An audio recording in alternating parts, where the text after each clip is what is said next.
Okay, so technically, kind of, this video is for one person, but it's never for one person. So what's today? October 16th, 2020. All right.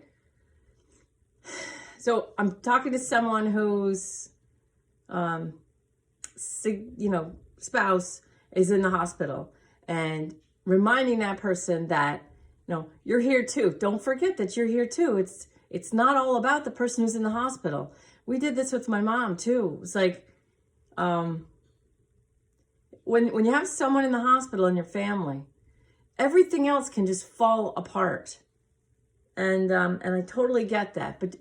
But just because I lived that reality a longer time ago doesn't mean it's not pertinent to right now. Right now, it's actually more relevant. So you have people going into the hospital for whatever.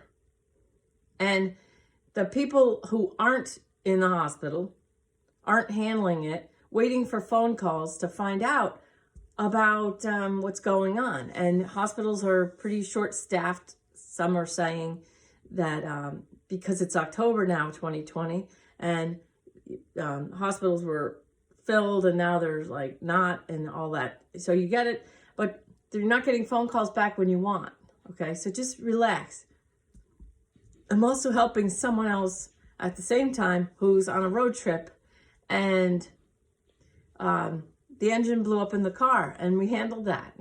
I can handle a lot from where I am if I just meditate and calm down. So anyway, look, you're all doing well. So these are two renegade yogis, one spouse in the hospital, one is on a major road trip to move, and you're both doing great, okay? Now, the one on the road trip, someone wanted to be able to go with you but couldn't. But you were meant to go by yourself. You were meant to go alone because you would have talked and talked and talked. And although it would have been nice to have a person with you when you went through the thing you went through yesterday, you got through yesterday. You got through it. You did. Both of you are women, both crying.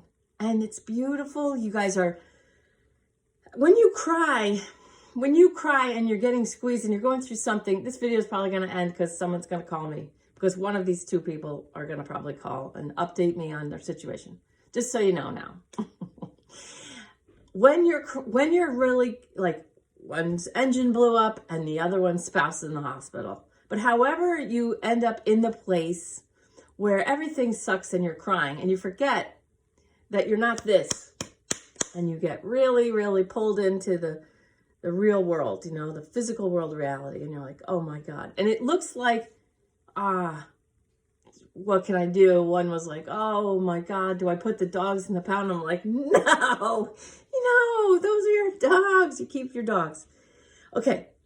When you're going through it, when what hits the fan, you're like, your mind is not calm. Remember, you always have tapping. Always have tapping.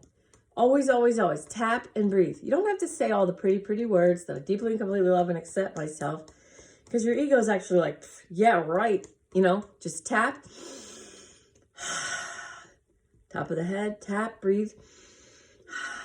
And then 3 eye points. 1, tapping and breathing. 2,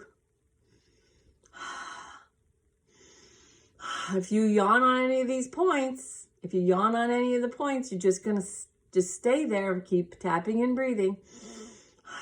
2 lip points, above and below. Good. And then your chest, your lungs hold grief. I want to get through these points before